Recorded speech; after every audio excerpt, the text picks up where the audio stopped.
Hello and welcome to the Nail in the Coffin Podcast. I'm Drayson Ball. With me as always, Scotty Beckstrom. 44 points, Dre. 44 points at home. I don't even think our high school teams would lose that bad, man. I don't know about your high school team, but we definitely did. So great to have you in for the Nail in the Coffin Podcast. We got a great show for you today. We're excited. We're amped up. We got a little bit of the NBA playoffs. We're talking a little bit about about Lonzo Ball, Lavar Ball, and a little bit about his shoes. I'm going to talk a little bit about the NBA lottery and the draft coming up. And finally, we're going to introduce a new little segment called Get Cremated at the very end of the show, so make sure you stick around for that. Oh, yeah. We're really excited for a new segment that we're introducing. We've been off for a couple of weeks, getting finished with school. Final exams got us busy for a few weeks, but we're back, we're ready to go, and we should be uploading more consistently now that we're both free from school and for summer. So, Scotty, let's get right into it. You mentioned it earlier, 44 points last night for the Cavs over the Celtics in Boston. What a game. What are your thoughts on it? What a game for the Cavs. I mean, the media had kind of been talking about how the Celtics were a week 1 seed, and boy, we sure saw it last night. 44 points on your home floor. I mean, that's pretty bad. I don't know if this is a case of the Celtics being that bad or the Cavs just being that good right now. Yeah, I mean, the Cavs are just amazing. You know, I've said it before, and I'll say it again. I don't think anyone's gonna beat them four times in a row or 4 times, in a series. So I just think they're the better team, and we clearly saw it last night. Before the playoffs even started, and the Celtics were kind of looking like they were going to be the number 1 seed. People were saying, can they give a Cavs a run? They're the best competition in the East. Can they make a game out of it or whatever? Can they make a series? And it's clear that we see that they have no chance, especially going back to Cleveland now. It's over in 4. Oh, yeah. And last night I was... Break the brooms out. Last night, did you see J.R. Smith doing that last night? Oh, yeah. Yeah. I was thinking, last night, probably with most of the internet, most of the people watching it, they should just sim to the end of the game, and then they should just sim the rest of the series and just call it over. It's over. There's no chance the Celtics are going to go into Cleveland and win even 1 game. The Cavs have just dominated the East, and what's been cool is both the Warriors and the Cavs. That's kind of been the story of not the season but the playoffs as well. Yeah. Where they've dominated, they haven't lost a game. I mean, the Warriors kind of came close on that game 1 against the Spurs. Luckily for them, Kawhi got injured, and that kind of helped them get the win. But still, you got 2 teams that haven't lost a game in the playoffs. Yeah, and they were definitely the best 2 teams in the league, even though Cleveland didn't end up with the best record in the East. They obviously coasted at the end and rested some of their guys towards the last few games of the season. It's just total dominance with the Warriors, Cavs. So, Dre, do you think the Warriors and Cavs are just that much ahead of the rest of the NBA? Yeah, I mean, I think they've constructed their teams in a way that allows them to be successful. I mean, the Cavs have the big 3 with LeBron, Kyrie, and Love, and the Warriors have the big 4: Durant, Klay Thompson, Steph, and Draymond. Don't forget JaVale McGee. He's throwing dunks in there. Yeah, he's probably not even the best player off the bench for either team. So let's get away from that. But yeah, I mean, like I said, I think it's been pretty much from the end of last season, especially after the Warriors acquired Kevin Durant in the offseason. I think it's been kind of a foretold story. Yeah, we've all kind of known this is going to happen. They're going to meet in the finals again. Let's transition out of the Warriors-Spurs series. They're up 2-0. They play Game 3 tonight in San Antonio. Kawhi is actually going to be out again. Yeah. They just actually announced that he's going to be ruled out. Does the Spurs have any chance to get a game in San Antonio? I don't think. No, not with Kawhi out. Kawhi was kind of their only hope, and now with Kawhi out, the Warriors are going to break the brooms out as well, and both teams are going to go into the finals undefeated, which is pretty crazy. Yeah, I don't think we've ever seen that before. I mean, I can't remember a time where I've seen both teams going into the finals having not lost a game, but it's inevitable, right? It's going to happen, right?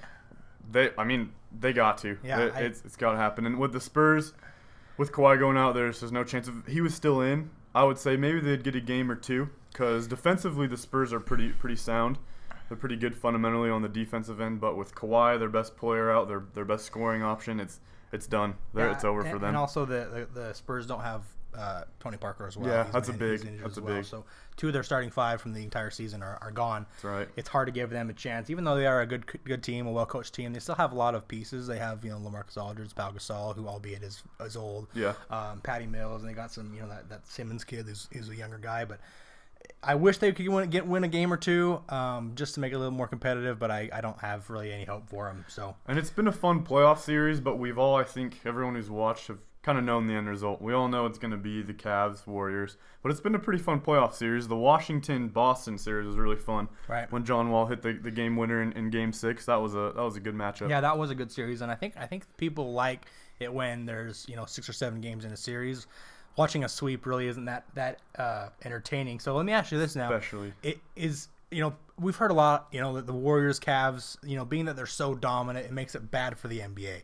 What are your thoughts on if the Warriors and the Cavs being this good and being this dominant, is it bad for the NBA or what do you think? I don't think it's bad for the NBA at all. I think it's awesome because now it's attracting more viewers for this third matchup in a row in the finals of the Cavs Warriors. I think it's awesome. I know there's some people out there that are kind of sick of the same teams over and over again. Like, I'm sick of the Patriots in the NFL because they cheat and yet they still get to the Super Bowl every year. I can see it being the same concept. Allegation. Well, hey, Bill Belichick, not a fan. Anyway, that's kind of the same thing with the Cavs Warriors, where a lot of people are sick of the same old teams. But it's a different story each year. The first year was the Warriors' first time being in the finals.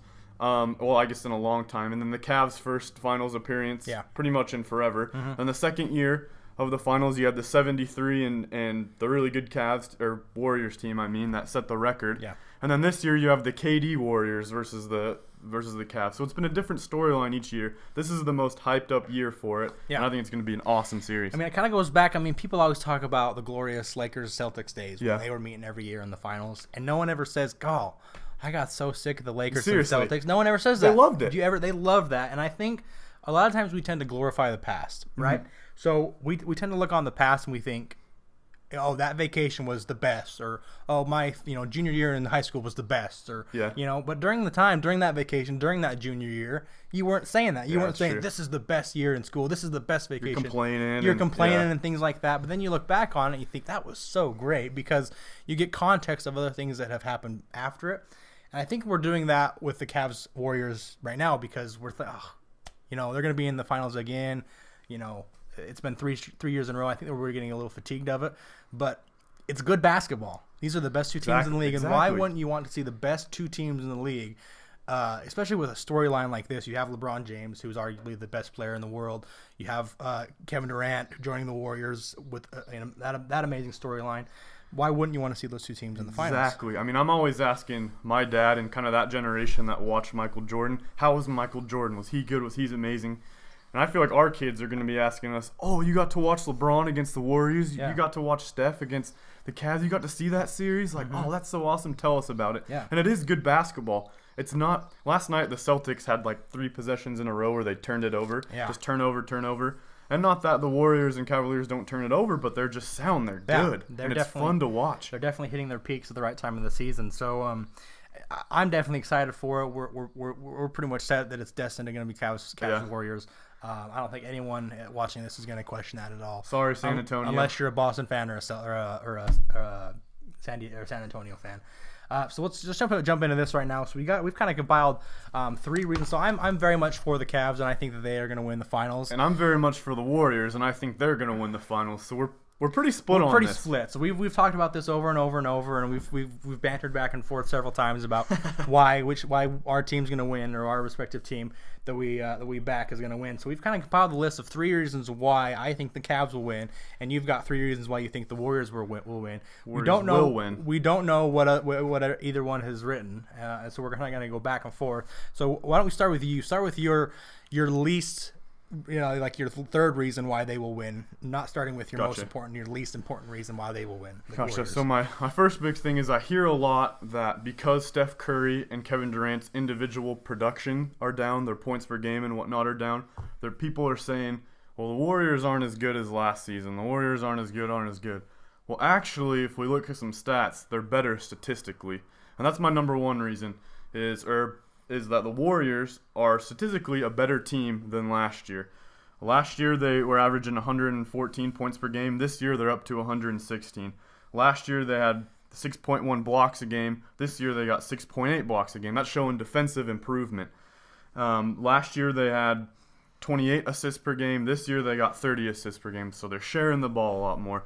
And that's a big reason, as I believe obviously there's the big Kevin Durant was added. Right. But they're better than last season when it goes statistically.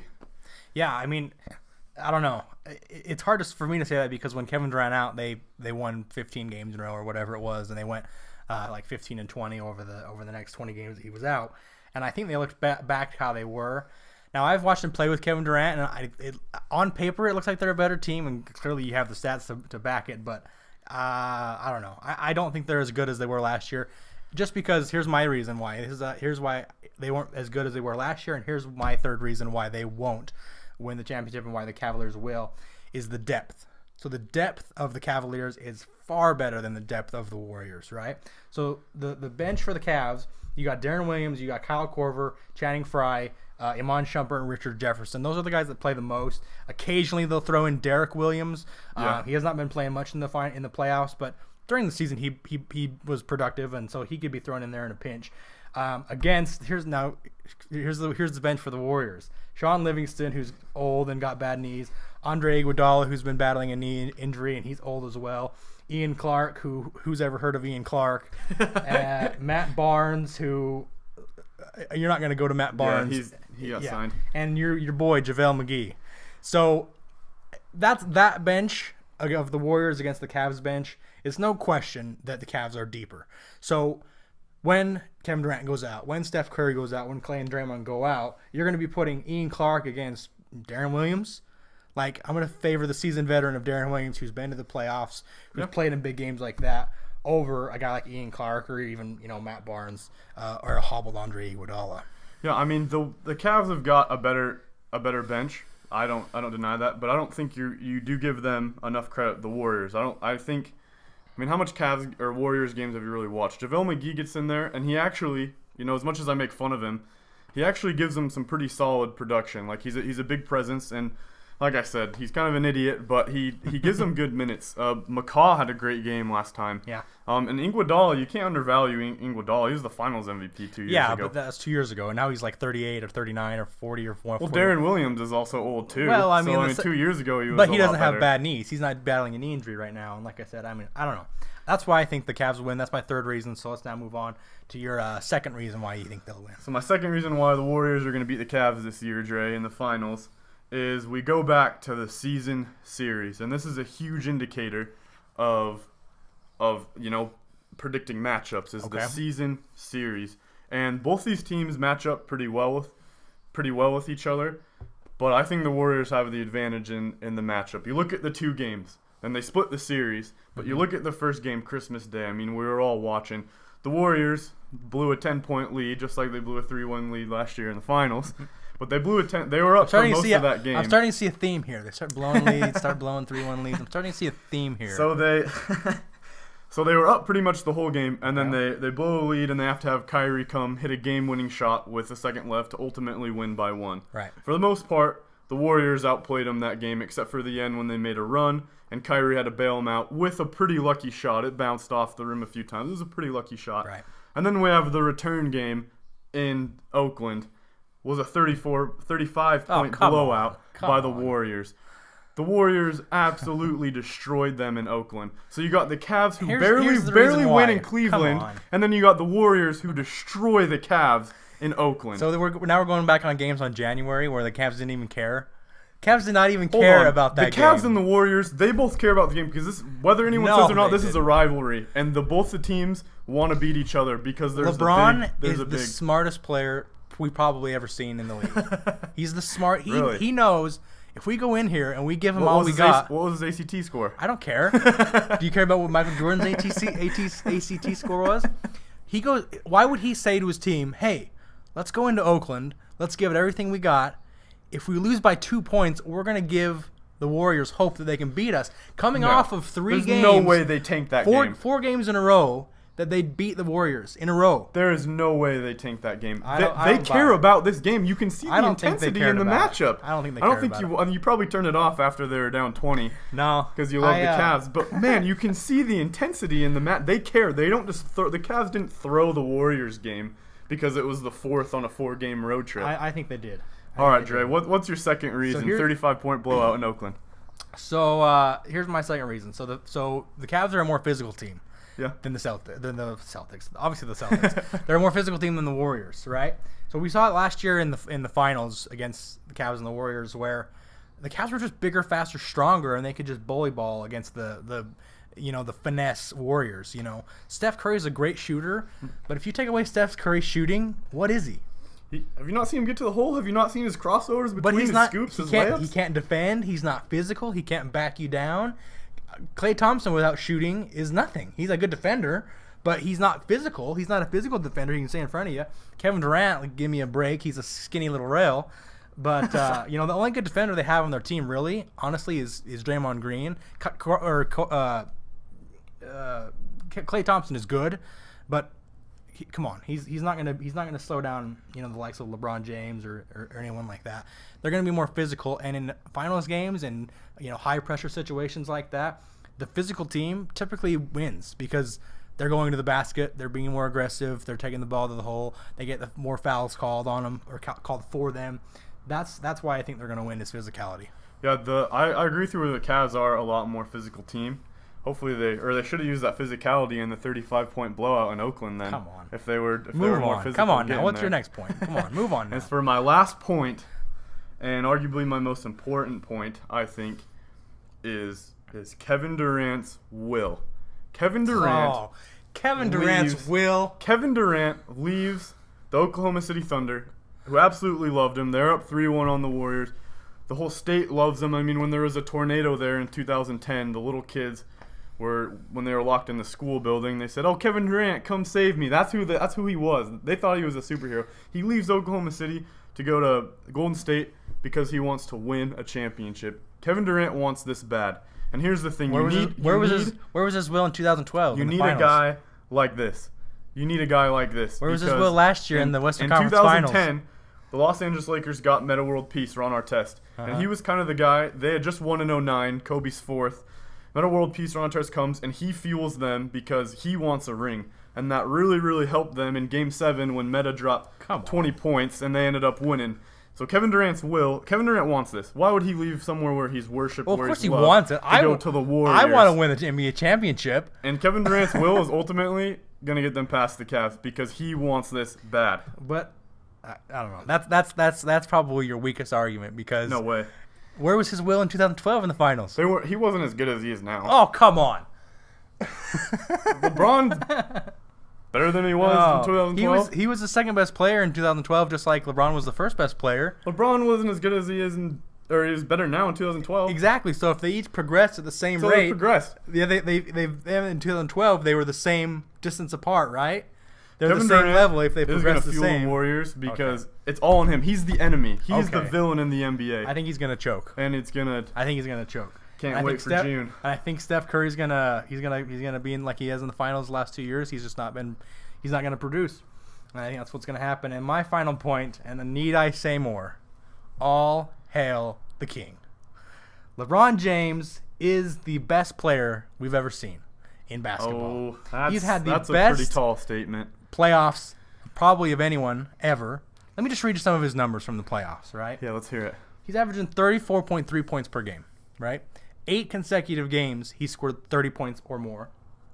8.5 rebounds, 7.1 assists per game.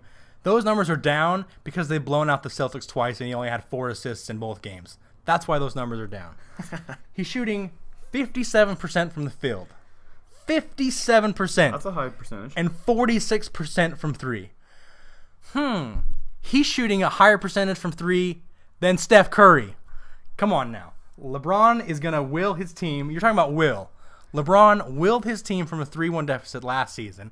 They're better this season. There's no way the Warriors are going to beat them 4 times in the finals. There's no way. All hail the king, King James. Well, we'll see in June when the Warriors win the championship. So, yeah, that's our 3 points of why the Cavs will win or why the Warriors will win. Let us know what you think in the comments. Let us know what you have to say about who will win in the finals, and if you even think the Warriors and the Cavs are going to meet in the finals. That's why I think they're going to win, and we'll see how it plays out this June. Zaza's going to be an NBA champion. Congrats, Zaza. Yeah. Congrats. All right, Dre. For our next segment, we're going to talk about someone who's been kind of a big mouth lately in the sports world, Mr. Lavar Ball, and of course his son Lonzo Ball. Yeah, well, Lavar more than Lonzo's been outspoken, right? But yeah, I mean, it's been crazy. He's been in the media for a focal point for 3 or 4 months now, since about February and March.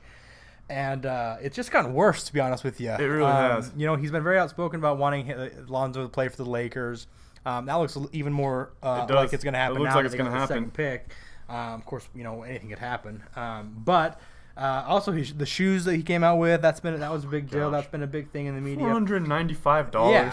Yeah, it's nuts. Especially, I don't know if you saw last couple days ago when he was on the Colin Cowherd's show. Yeah. If you haven't seen that, I'll leave the link down in the description. You can go check that video out. Really disrespectful. Really disrespectful to Christine. And it's just been one thing after another with him, and I'm honestly I'm kind of getting sick of it.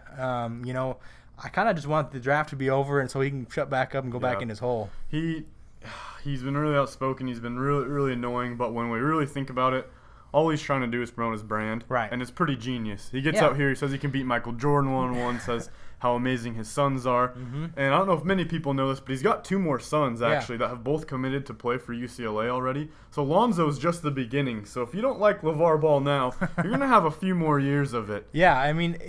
The thing what I've always said is, as annoying as he is, it's working. What he's doing is working. He's predicted this Lonzo to the Lakers thing for months, and it's gonna happen. Like, he's predicting this, and it's worked.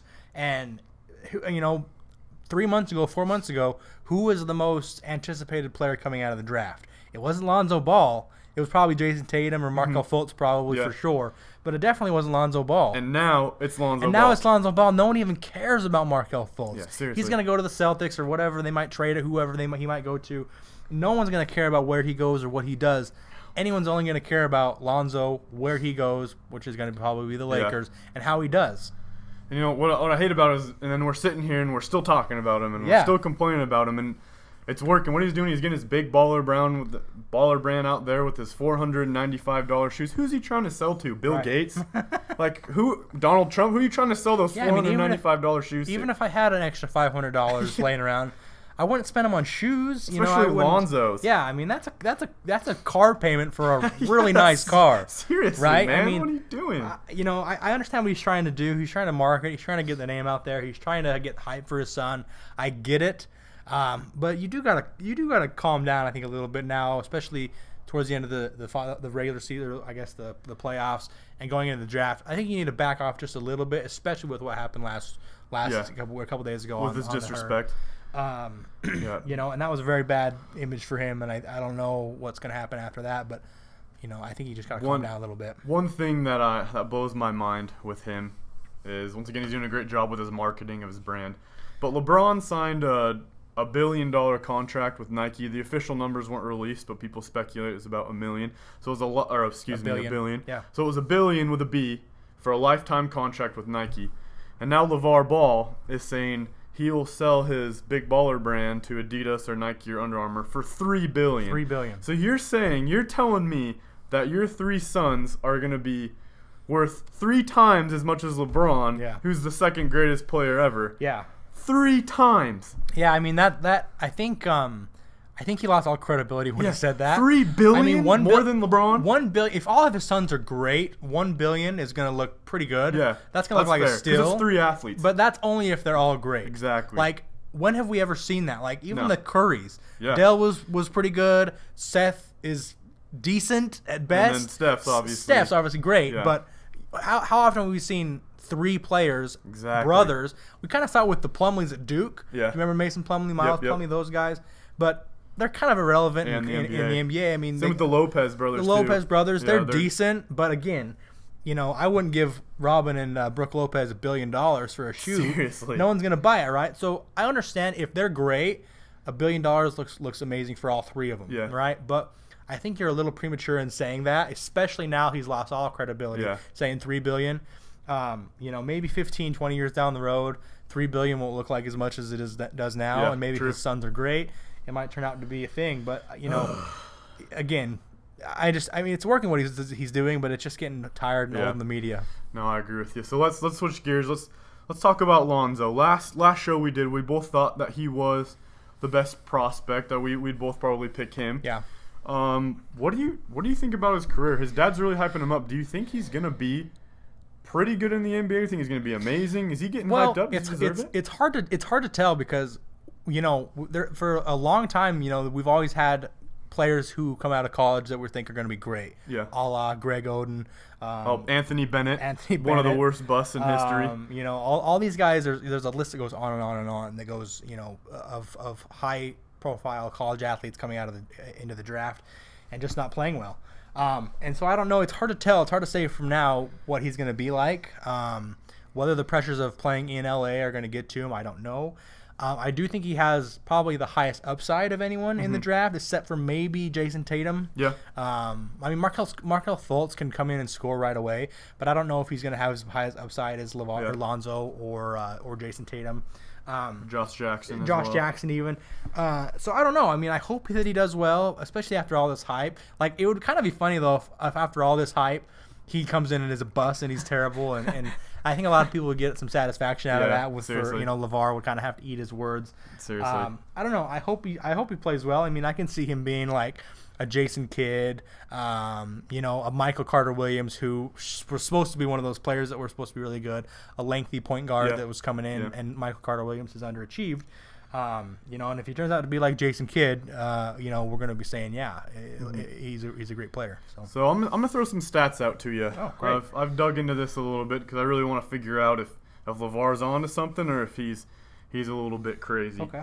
So Lonzo in his lone season at UCLA, he averaged 14.6 points per game and 7.6 assists per game with shooting a 55% field goal percentage. So he shot around 55. That's pretty good.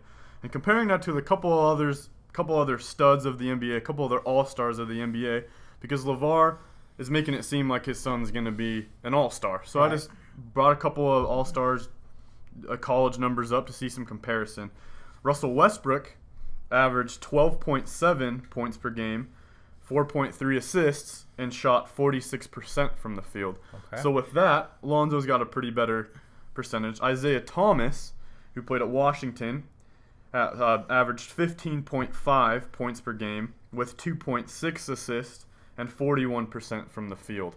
So Isaiah Thomas is scoring more but not passing as much. Shooting a higher percentage. Right. John Wall averaged 16.6 points per game with 6.5 assists and shot 46% of the field. So there, John Wall's scoring more, but he's not as passing, not getting as much assist. Right. And then the big one for me is D'Angelo Russell.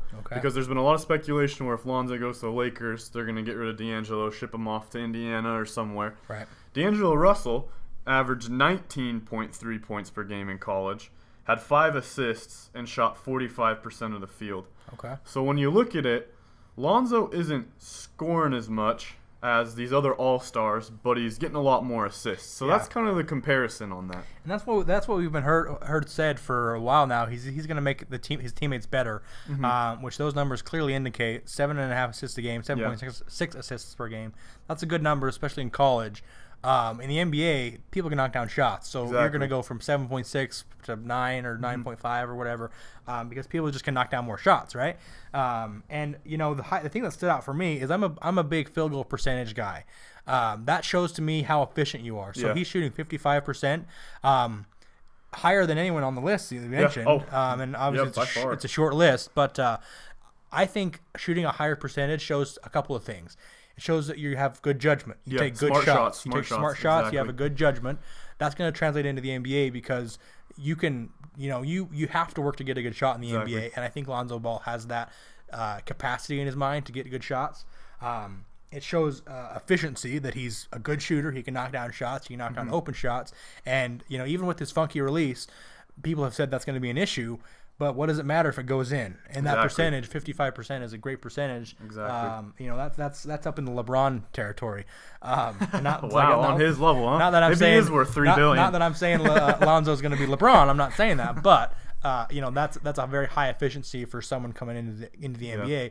And I think he's set up to play well with the Lakers as long as they get a few more pieces, maybe a Paul George or someone like that. I think he could really flourish there. So there's the numbers on Lonzo. I mean, is LeVar crazy or is he on to something? Is really I like the field goal percentage stats as well, showing his efficiency, and the assists really jumped out. I mean, he was a whole assist ahead of the next closest person, which is John Wall. Right. So maybe Lonzo will be on something. Yep. I mean, I'm definitely excited for to see the next season and see how it plays out. Like I said, I hope that he plays well, and I hope that Lavar kind of shuts up and after he gets drafted. But yeah, so we're gonna see what happens in the NBA draft on I believe it was June 22nd, right? Yep. June 22nd is the NBA draft. So let's transition a little bit now into let's talk about a little bit of the draft, a little bit about the lottery. The lottery happened last couple days ago, last Tuesday. Pretty good results. Pretty kind of shocking, I guess, in some spots, especially with the Phoenix Suns. Yeah. Kind of played out a little bit towards how he kind of thought it was. Projections. Nothing huge changed, but a few little spots changed here and there. Let's talk about a little bit about what your thoughts were of the lottery and kind of going forward, what you think about the draft. Yeah. So, the whole percentage thing kind of worked out where the Celtics got 1 via the Nets, and then the Lakers got 2. I just am so. What are the Celtics gonna do? Yeah. Markelle Fultz is apparently the best prospect. Kind of how I talked about Lonzo's stats, and Lonzo once again was 14.6 points per game with a 7.6 assist. Markelle Fultz was 23.2 points a game and 5.9 assists. Okay. So that's a pretty good comparison where Markelle Fultz is a scorer. Right. But what are the Celtics gonna do with that? I don't really know if it's the smartest thing to pick up another point guard. Yeah, I mean here's the thing. I've kind of gone back and forth and between the talking heads on different sports shows. Mm-hmm. I've kind of gone back and forth whether what they should do with this pick, and I've thought they should trade it, but now I kind of maybe think that they should take Fultz. I don't know, and here's my reason why. So I don't think there's anyone in the league that they could pick up, even Paul George or Jimmy Butler or Gordon Hayward in free agency. I don't think any of those players that we've heard about that might go to the Celtics, I don't think any of them gets you past LeBron. No. And maybe you only lose by 24 instead of 44. Yeah, and so I don't know if you're necessarily going to beat LeBron until he's out of the league or at least out of the East. Yeah. Right? So that's kind of why I think take Markelle Fultz, let him develop for 4 or 5 years.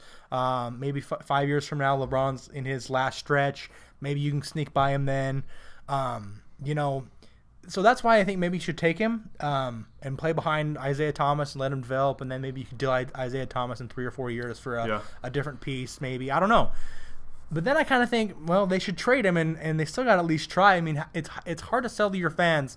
We were the number 1 seed in the East. We have the number 1 draft pick, and then we're going to rebuild. Yeah. Like, it's kind of hard to sell that because your fan base expects you to win. They expect you to push. And especially this is with the number 1 seed. This is your window to go after the Cavs. You got to go for it. I don't think they can sell a rebuild again in Boston. No way. After they've just got the number 1 seed and the number 1 pick. So I kind of think you do have to trade it, but I'm kind of torn. What do you think? Yeah, I think you need to trade it and get a 3, get a small forward, because being a number 1 seed and getting swept, and not just swept but brutally swept, losing by 44 on your home court. I mean, there's obviously a missing piece there. I think you gotta trade, and you gotta get something else out of that. Yeah, I mean, like I said, it's tough. If they get a Paul George, if they get a Jimmy Butler, or the best thing that would work out for the Celtics is if they got Gordon Hayward in free agency. Yeah. Then they could take the pick, or they could trade the pick, but there's not as much pressure if they get Gordon Hayward in free agency. Which who knows what's going to happen? Maybe he stays in Utah. Maybe he doesn't. One thing that might benefit the Celtics in this situation is that Gordon Hayward didn't make an All-NBA team, which means that he can't make a supermax contract worth about $207, $205 million, that range. So he basically could go to the Celtics and get the same amount of money as the Jazz. So who knows what will happen? And if you get Gordon Hayward in free agency, the pressure is off with that pick for at least right now. You've satisfied your fan base with Gordon Hayward and maybe getting another piece to go after LeBron. And then you can take Fultz to kind of even amp it up even more. And he can come in and maybe be a good solid scorer off of the bench for next season, maybe in 2 seasons from now when you're trying to go after LeBron. But, again, another question is you don't just have to get past LeBron.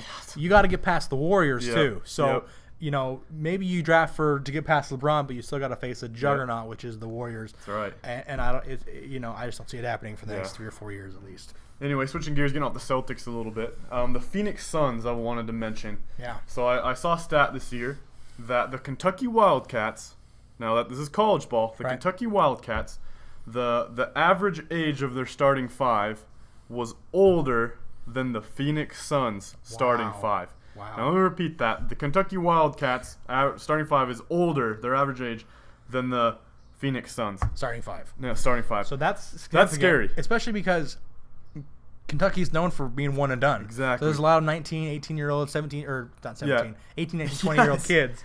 That's substantial. That is scary. And the projections with the number 4, they're looking to get about Jason Tatum, who both Dre and I think is a phenomenal, wonderful prospect. Yeah, I mean, you know me, I'm a big Duke guy. Yeah. So I watched a lot of their games, and he was injured for the first 7 or so games of the season. But I think we just saw just scraping the bottom of what Jason Tatum can be. I think he could be a LeBron type player. Yeah. Now he's not going to be nearly as good as LeBron. I don't think. But he could be that type of a player. He's a big guy. He's 6'7", 6'8". He's a big guy and he's got a long wingspan, and I think he's probably one of the most athletic guys, if nothing else, in the draft. And we know Devin Booker had his amazing game. He put up 70 or whatever, so he's obviously a scorer. Of course, there's a little controversy with, they're pretty much passing the ball every time. But you got that young core who is younger than the Kentucky Wildcats, and in the NBA, no young team will win the finals. You got to have experience. You got to have veterans. So I'm not saying immediately they're going to make the playoffs. There's still a few years. But, 3 or 4 years down the road, if you can keep this core together of Jason Tatum and Booker and these young guys who are younger than the Kentucky Wildcats, they could be really scary in 3 to 4 years. Yeah, I mean, it's a good thing to sell your fan base, right? I mean, even though you're not winning games right now, but you're going to get a solid pick, at least the number 4 pick. You're going to probably get either Josh Jackson or Justin Jackson, or Jason Tatum, which I don't think you can go wrong with either of those guys, especially because they do need a small forward. And I think that makes them very interesting for next year, or not only next year, but going forward. So who do you think? What are your kind of thoughts for next year? Who are your favorites going into next year? Let's exclude the Cavs and the Warriors. We know that they're probably going to be good, and they might meet in the finals a 4th time. Who is going to be your favorites going into next year? So kind of a dark horse that I think that will not only make the playoffs next year, but make a little bit of a run, is the Pelicans. Okay. The New Orleans Pelicans. Wow. Adding DeMarcus Cousins with Anthony Davis. They got a few games at the end of the year to kind of gel. Right. But with an off season and then a whole season, that's pretty scary. Anthony Davis and DeMarcus Cousins on the same. I mean, the West has got a lot of great guards. You got Damian Lillard, Curry, Chris Paul. But really the New Orleans Pelicans with those posts, those big guys, that's pretty scary. I think that they can not only make the playoffs, I think they're making a little bit of a run. Really? Okay, that's definitely a dark horse. Yeah. I'm gonna go a little bit of a different route with a dark horse. I'm gonna say the Philadelphia 76ers. Whoa. Now you're gonna say, whoa, back up. But hear me out. They have Joel Embiid, which is he showed progress. I mean, he showed that he can play. He could be the rookie of the year if he stays healthy. Now that's the question. This is kind of a big question of whether he stays healthy. I like him. I like the 76ers. If he doesn't, then who knows what will happen. They might get Josh Jackson or Jason Tatum, whoever's going to go 3 or 4. They've got Jahlil Okafor, another Duke guy. I love him. Yep. They've got a good young core as well, a lot like the Phoenix team that we were talking about a minute ago. They got a good young core. They got a couple of good draft picks. They got a couple, I believe, in the first round. They're going to get a few good guys coming in. Now, whether they make a run next year, I don't know. Maybe they sneak into the 8th spot if they all stay healthy and play well, and if Josh Jackson or whoever they get, Jason Tatum, if they can come in and contribute. We'll see, but I do like them going forward. Yeah, that is kind of a whoa because they're the number 3 pick, in the lottery. Yeah. But they, possibly could, if Embiid stays healthy, could make a little bit of a playoff appearance, 7 or 8 seed. Right, I agree. It'll be very interesting to see. It's a fun time of the year. I said it last show. It's one of my favorite times of the year. We got the NBA playoffs and the NBA finals right around the corner. We got the NBA draft, which I always love to watch. I always get thrilled to watch the NBA draft. and all that kind of stuff. It just gets me really excited, and it gets me even more excited for next year, even though we're still 4 or 5 months away from the start of next season. Yep. But it should be good. Like I said, NBA draft going to be on June 22nd, if we're not mistaken. But yeah, we're excited to see what's going to happen, and we'll keep you updated. Send me playoff tickets, DeMarcus Cousins. I predicted you before anyone else. All right, we've reached that portion of the show. A segment we're very excited about. It's called Get Cremated. Now, a little bit of history, a little bit of background of why we call it this. So, as you know, this is the Nail in the Coffin podcast. So, we're kind of going to go with the theme of coffin, dying, all that kind of stuff. So, Get Cremated is kind of just another way to die. And basically what it is me and Scotty here, we're going to be just basically roasting athletes, NBA players, NFL players, whatever it may be. We're just going to kind of do a quick little roast of these players. Now, we love the NBA. We love all sports. So, obviously, it's in good humor. It's in good fun. But it's something that we're very excited about. Oh, yeah. And we hope you enjoy it as well. So, we're going to get into the segment right now called Get Cremated. So, here we go. My first guy that I'm going to cremate, Jaylen Brown of the Boston Celtics. Look, you're a great player. You're an NBA lottery draft pick. You're going to have probably a great future. But, bro, do not disrespect the king, okay? Now, I don't know if you heard about this. Oh, I did. You did? Okay. Did you hear the whole quote? Uh-huh. You heard the whole quote. The whole thing. So for those of you who haven't read the whole quote or seen the whole quote, I'm going to read you the entire quote because a lot of us heard it out of context and just heard that he said LeBron's just a regular guy. It goes beyond that. Let me read you the whole quote here. Okay, so this is what Jaylen Brown said of LeBron James. He said, LeBron is a good player, but I look at him as just a regular guy. So I've got to come out and compete just like he's got to come out and compete. Okay? Oh, jeez. I've got to tie my shoes just like he ties his shoes. There's bigger threats in my neighborhood than LeBron James. Woo. So I have no fear. I have no fear whatsoever of LeBron James. Well, Jaylen Brown, do you have fear now? Did he instill the fear of God in your eyes? Look, he's 20 years old. He's 20 years old. He's a young little kid. Maybe he doesn't even know who LeBron James is, because he was probably young enough to not know who he was back when he came into the league. Maybe I'll give him a pass. Jaylen Brown, do your research. LeBron James is the best player in the world, maybe even the best player of all time. Come on now. He's not a regular guy. He should instill fear in you. Come on, Jaylen. Come on. Something smells burnt, Dre. Seriously. Well, I apologize to the city of Boston because we must be picking on him a little bit today. No way. Because I need to Who talk. you got? I need to talk to Mr. Kelly Olynyk. He is a Canuck, great guy, and Kelly Olynyk. I don't know if you're ever gonna see this, bud, but congrats on your 26 points in that Game 7. Crucial, you were a big part of that win. You played great, and I've known you since college. I watched you at Gonzaga, and I also know you're an academic All-American in 2013. So I know you're a smart dude. But listen, man. You gotta cut your freaking hair. You gotta cut your hair, man. I don't know what the girls are like in Canada. I've never been to Canada. But looking at your Instagram page, you don't got a lot of pictures of girls on there, man. And I think maybe a haircut would help. Because every time I freaking see you, whether it was at Gonzaga or on the Boston Celtics, all I think about is you look like a janitor at Hogwarts from like Harry Potter. Like, oh, Harry spilt a potion. We better call the janitor. Go get Mr. Olynyk. And he walks in with his robe and his freaking hair, just sweeping a magical broom or whatever. Kelly Olynyk, cut your hair, man. And another thing, you might want to call a switch on LeBron, because every single time he's on you, you just get destroyed. So cut your hair and call some switches, man. Something smells burnt, Dre. I hear you. So Jaylen Brown, Kelly Olynyk, get cremated! So there you have it. That was our new segment that we've introduced, Get Cremated. We hope you like it. Make sure leave a comment, hashtag Get Cremated in the comments below. So that'll do it for our show today. We do hope you enjoy it. We will see you hopefully next Saturday. We have a show planned as well for next Saturday. And let us know in the comments of what you thought about the show. Again, what you think we can improve on. Do you agree? Do you not agree?